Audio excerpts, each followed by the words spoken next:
Harga ikan di pelelangan ikan beba Kabupaten Takalar, Sulawesi Selatan mengalami kenaikan hingga 100% dibandingkan sebelumnya. Menurut pedagang, kenaikan harga ikan akibat kurangnya stok ikan dari nelayan, lantaran nelayan kesulitan mendapatkan bahan bakar solar untuk melaut. Pedagang pun terpaksa hanya bisa mendapatkan ikan sebanyak 3 box atau 3 peti dari yang biasanya pedagang bisa mendapatkan 5 box dari nelayan.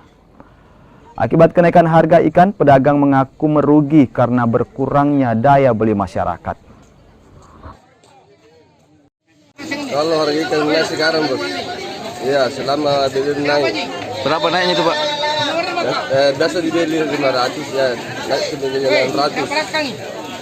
Naik berapa itu? Naik 1.000 per basket. Per basket sekarang. Ya, Yang paling mahal itu jenis ikan apa yang? yang paling mahal jenis ikan cepak, sunu, Kakap. kakap merah, kakap putih.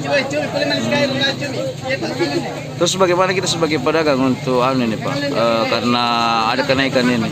Ya, pelanggan juga kurang karena dia kilo harganya ikan. Harga ikan laut sekarang sudah mulai naik. Selama BBM naik ini, harga ikan laut juga mulai merangkak naik. Naik. Iya.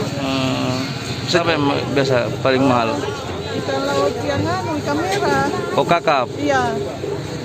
Biasanya tuh bisa dibeli, tapi sekarang agak berat nih dibeli. Jadi? Ya, kata air tawar aja. Oh, milik ikan air tawar. Iya. Oh, berapa kalau ikan air tawarnya nih?